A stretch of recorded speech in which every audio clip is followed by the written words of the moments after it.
Top stories this evening. Secretary General of SAC Arjun Bahadur Thapa pays a farewell call on President Yemen Abdul Qayyum. Lawmakers representing the government says the amendment submitted to the Decentralization Act will enable more candidates to compete in the upcoming local council elections.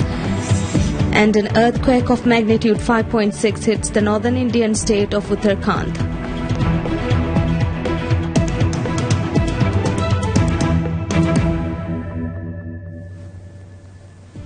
Good evening and welcome to Nightly News on Television Maldives with me, Fatma Sara. Secretary General of South Asian Association for Regional Cooperation, SAC, Arjun Bahadur Thapa pays a farewell call on President Yemen Abdul Qayyum. During the call held at the President's office, the President expressed appreciation for the assistance and support rendered by His Excellency Arjun Bahadur Thapa during his tenure. President Yemen also expressed his confidence in the potential of the existing South Asian Free Trade Area to enhance the economic and social development of the region. Furthermore, the President voiced the need for further strengthening the role of SAC by working closely with the member states to achieve mutually favourable outcomes and wished the Secretary General well in his future endeavours. The President was accompanied at the farewell call by the Minister of Foreign Affairs, Dr. Mohammad Asim, and Minister of State at the President's Office, Mohammad Nasir.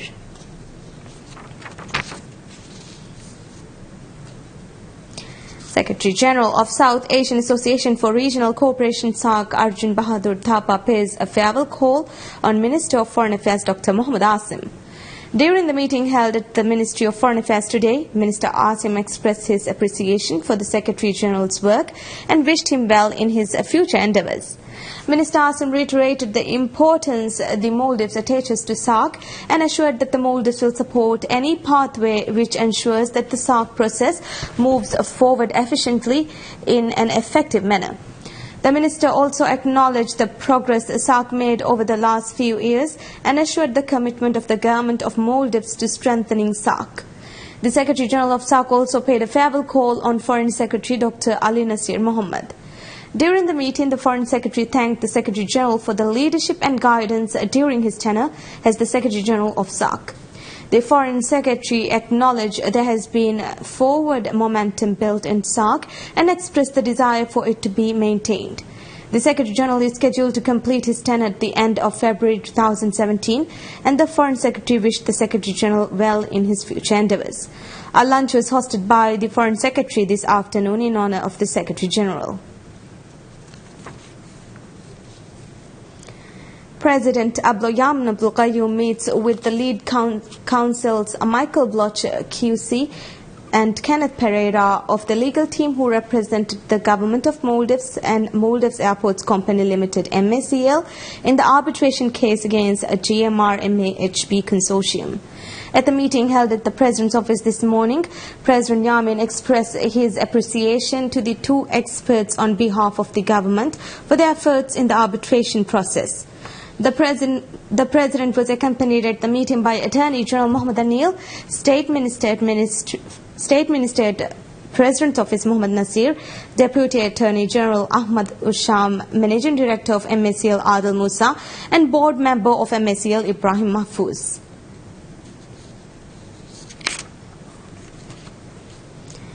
President Yemen Abdul Qayyum sends a letter to Speaker of Parliament Abdul Masih Muhammad proposing to bring changes to the administration of 3 ministries.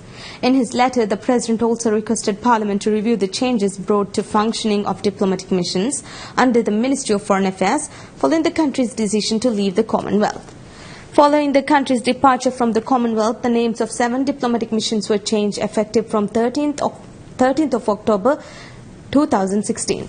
Furthermore, the President also requested Parliament to review the role and responsibilities of the Ministry of Environment and Energy following the government's recent decision to put the ministry in charge of supplying drinking water to islands during shortages. He also requested Parliament to review the decision to bring the National Pay Commission under the Ministry of Finance and Treasury and changes brought to the administration of Attorney General's Office and Maldives Food and Drug Authority.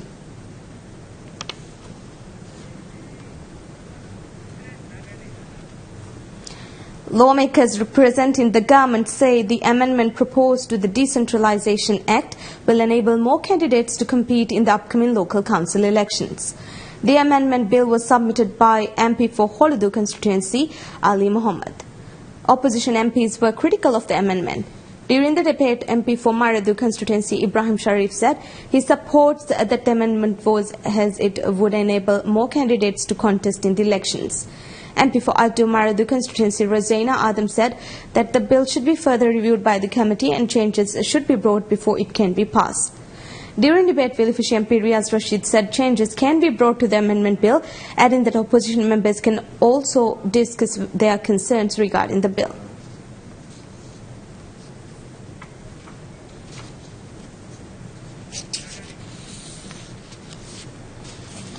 Anti-Corruption Commission of Maldives ACC says registered cases increased 15% in 2016 compared to the year before. Statistics shows that 958 cases were registered with the Commission during 2016, while 832 cases were registered the previous year. According to ACC, it concluded 764 cases last year, while the number stood at 611 in 2015. However, ACC rejected 148 cases for lack of evidence, while 47 cases were sent to relevant institutions.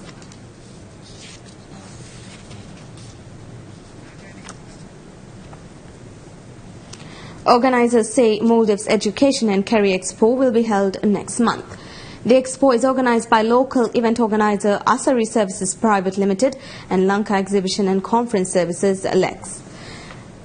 It aims to provide visitors a chance to learn about educational and training opportunities available at local and international institutions.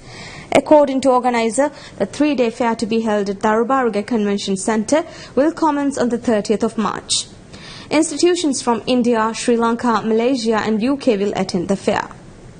The organizers say the expo will provide opportunity for potential students to register for courses and apply for scholarships.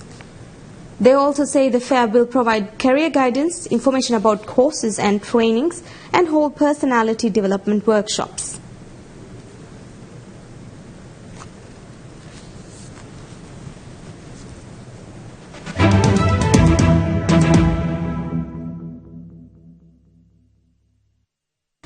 Air France says it will offer 2 weekly flights to Mali from Paris Charles de Gaulle from 1st of November 2017. These flights will be operated by Boeing 777-200 equipped with the latest Air France travel cabins with a capacity of 312 seats, including 28 in business, 24 in premium economy and 260 in economy. With this new destination, Air France is extending its service to the tourist destinations in the Indian Ocean. Air France CEO Frank Turner said arrival of Air France in Mali strengthens the company's presence on top of the range leisure destinations, a growing market where Air France, with the quality of products and services it offers, is a leader. He said Air France is also the European leader in services to the Indian Ocean, a position further strengthened by this new destination. According to Air France, flights between Paris and Mali will be operated on Thursdays and Sundays, with departure from Paris on Wednesdays and Saturdays. German Chancellor Angela Merkel says that she was opposed to unilateral steps to impose tariffs on imports, adding that should the new US administration back such protectionist measures, Germany would have to decide how to respond. US President Donald Trump has warned German car companies that he would impose a border tax of 35% on vehicles imported to the US market. His top trade advisor has accused Germany of using a grossly undervalued euro to gain advantage over the United States and its own EU partners. When asked about the threatened tariffs, Merkel said that the Germans have to see what the US administration does and then decide whether to react or to not react. She also added that she supports multilateralism and mutual trade agreements. Merkel pointed out that the United States was the most important single trading partner of German companies and that Germany wanted to keep close business ties with America.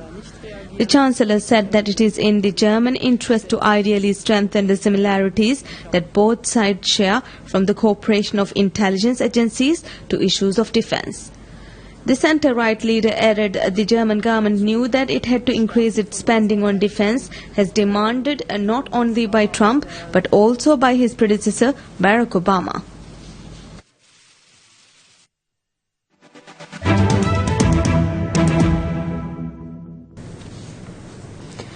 Looking at news from international arena, according to the United States Geological Survey, an earthquake of magnitude 5.6 hits the northern Indian state of Uttarakhand late on Monday. Tremors were felt across parts of North India, including the Indian capital, New Delhi. Officials said earthquake was one of moderate intensity. It pegged the magnitude at 5.8 and put the epicenter in the Rudraprayag district of Uttarakhand, close to India's border with China and Nepal. Panic-stricken people ran out of their homes and gathered in open areas as quake rattled doors and windows in Haridwar city of the province. According to Indian Meteorological Department, the quake struck at 22:33 hours local time. Death toll climbed to 10 in a building collapse incident in Kanpur city of India's northern Uttar Pradesh state, as rescue workers pulled out 2 more bodies from the debris. The incident took place on February 1st when an under-construction building collapsed, trapping 50 labourers. Additional District Magistrate Anand Singh said rescue operations were resumed after the victims informed them that 2 of their family members were missing. Singh added that 5 of the 17 people who were admitted to the hospital have been relieved. A shortage of cheap homes in Indian cities has led to a rise in illegal constructions, which often use substandard materials and shoddy methods. A fisherman association in southern Tamil Nadu state seeks New Delhi's intervention in release of 10 Indian fishermen detained by Sri Lankan Navy.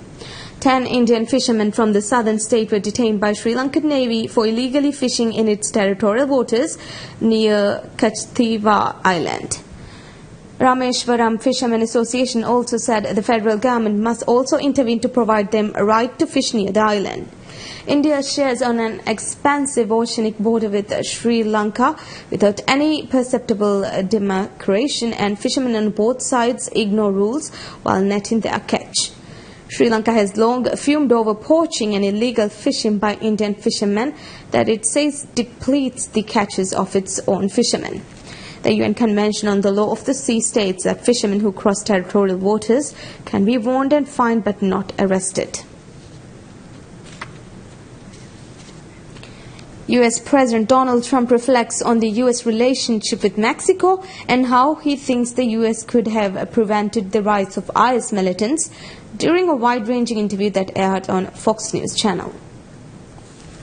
In an interview with Fox News Channel's Bill O'Reilly, Trump said that he offered to help on knocking out the drug cartels when asked whether he offered to send US troops to Mexico during a phone call with the Mexican president. I'd rather have him respond to that, but I will tell you I certainly offered him help on knocking out the drug cartels, because we have got a problem. Don't forget, those cartels are operating in our country, and they're poisoning the youth of our country. In an earlier call with Mexican president about paying for a wall on the southern US border, Trump said he might send the US military to Mexico to stop drug cartels. The details from the transcript was obtained by a Mexican news agency and the Associated Press. However, the White House later said the comments were meant to be light-hearted. Trump also blamed the previous administration for the rise of IS militants in Iraq. I always said take the oil. If you would have taken the oil, there would be no ISIS, because they use that to fuel their growth. But if you took the oil, the Iraqi oil, you would have to put in U.S. troops to do that, and then that would have started another round. And you would have made a lot of money with the oil, and you would have had assets, and to the victor belong the spoils, and all of that. But forget that. Oh. The president did not specify whether he would call for sending U.S. troops back to Iraq in a capacity beyond the advisory role they are currently serving. Iraq's Prime Minister Haider al-Abadi has previously stated that his country's oil belongs to Iraq in response to similar comments from Trump. Trump has made the fight against IS militants a priority for his administration. A US-led coalition is already providing critical support to an offensive by Iraqi forces to take back Mosul, the largest city under control of IS militants. The final segment of Trump's interview with O'Reilly from Friday will air on Fox today. Save the Children calls for an international investigation into alleged war crimes by all parties in Yemen's bitter civil war, as Britain's High Court is preparing to hear a legal challenge seeking to ban the sale of UK arms to Saudi Arabia.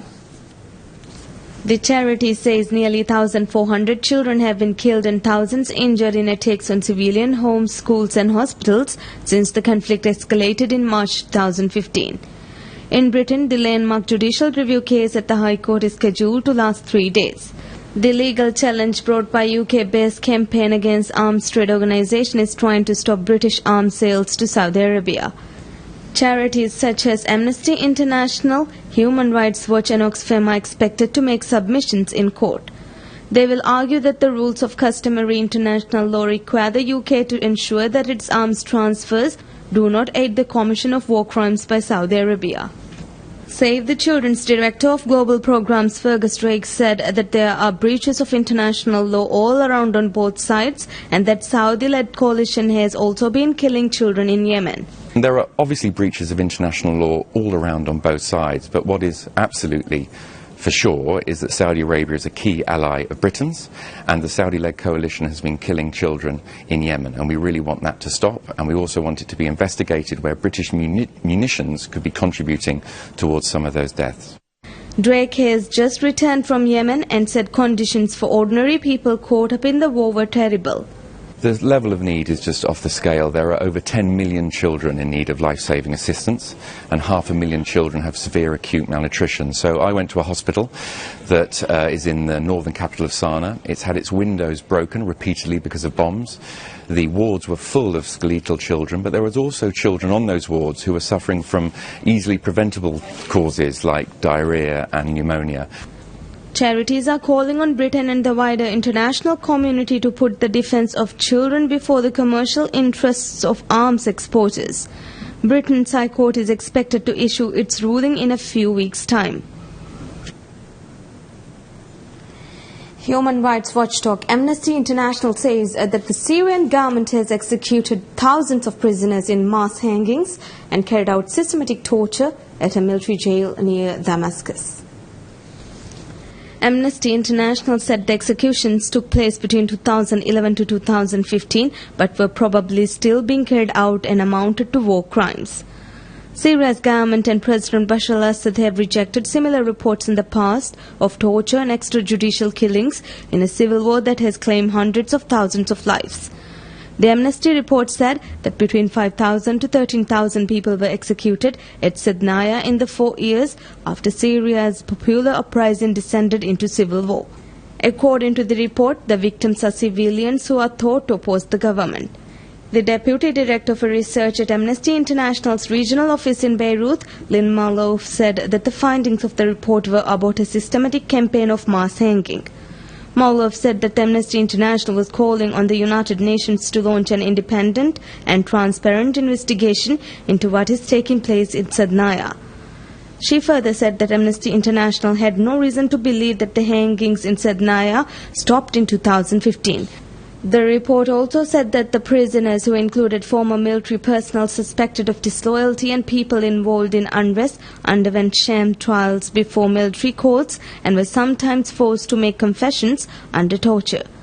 The executions were carried out secretly and those killed were buried at mass graves outside the capital with families not informed of their fate. The report was based on interviews with 84 witnesses, including former guards and officials, detainees, judges and lawyers, as well as experts on detention in Syria. A Russian delegation visiting Syria says that it is the Syrian people who will decide the country's constitution and that Moscow will not force its will upon them regarding this matter. Members of the Russian Federation Council's Defense and Security Committee, Dmitry Sablin, made the remarks at a press briefing after holding a meeting with Speaker of People's Council of Syria and Damascus, Hadiya Khalaf Abbas. Sablin was leading the visit of a delegation of Russian lawmakers and specialists that arrived in Damascus. Responding to a reporter's question on whether Russia had helped draft a new constitution for Syria in a bid to facilitate a political settlement to the country's crisis, Sablin said that Syria's constitution should be up to the Syrian people and that the moment the 2012 version is still in force. While meeting with Abbas, the Russian delegation reaffirmed its support for Syria's territorial integrity and confirmed Russia's commitment in the continued fight against terrorism. The Russian delegation also said that Moscow will deliver humanitarian aid to the Syrian people.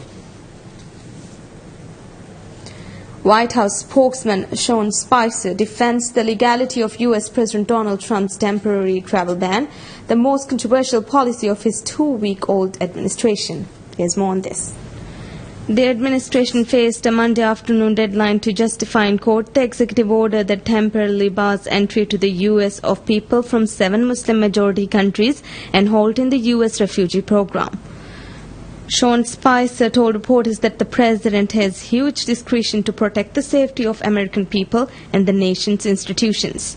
Both parties to present their cases. Remember, what we're discussing right now has nothing to do with the merits of the order. The law is very clear on this. The president has huge discretion to protect the safety of the American people and our nation's institutions with respect to who can come into this country. This is just purely on the injunction that the judge issued, and I think that we're going to make that case tonight, or he's got both sides have put forward their rulings.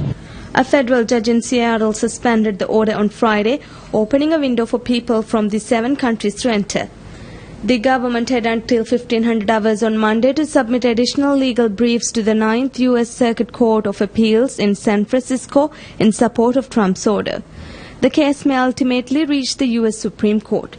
Spicer was also asked about remarks the president comments that media were not reporting attacks by radical terrorists. The president again got a great update today on the fight against ISIS that's going on throughout the region and what our military is facing throughout this globe trying to combat ISIS. But there's a lot of instances that have occurred where I don't think that they've gotten the coverage it's deserved, and I think that's what the president was clearly referring to. Neither the president or Spicer offered any examples of incidents or attacks on the U.S. or majority allies that were not covered by the media.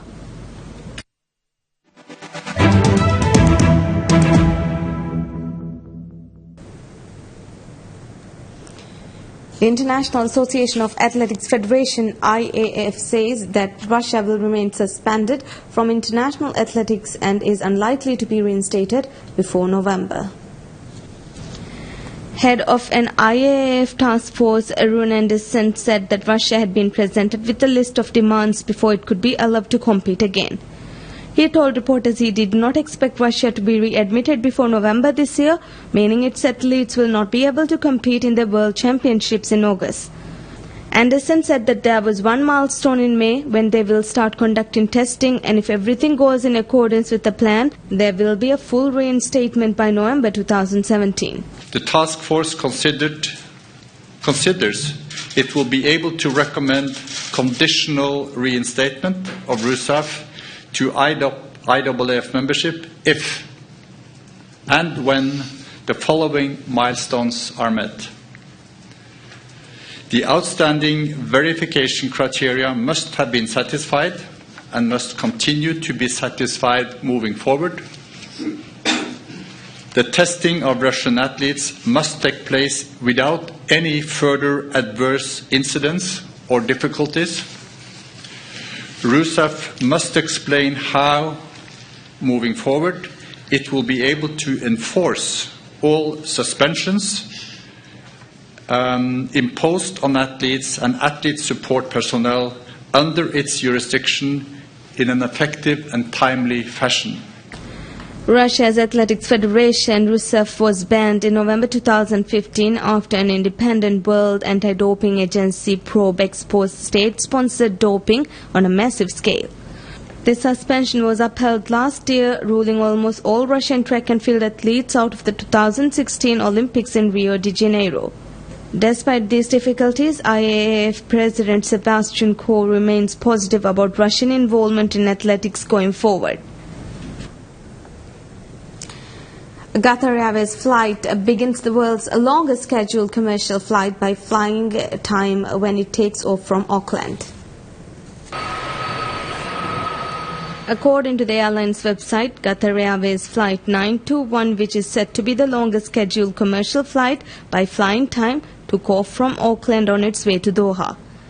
According to flight tracking website Flightradar24, the flight was expected to take 17 hours and 30 minutes and is expected to arrive in Doha at approximately 2200 local time. Qatar Airways said that it is using a Boeing 777 on the 14,534-kilometer flight. Improvements in technology over the last decade have allowed more efficient fuel use, encouraging longer flights. The previous record for the world's longest scheduled flight by flying time was held by fellow Gulf carrier Emirates, which launched direct flights to Auckland from Dubai in March 2016. According to the Times of India, Air India has a longer flight by distance, spanning 15,298 kilometers from Delhi to San Francisco. This takes 14 hours and 30 minutes. Well, that's it for now. Stay tuned for more updates of recent current affairs stories here on Television Maldives. Thank you for joining us. Wish you a pleasant evening. Good night.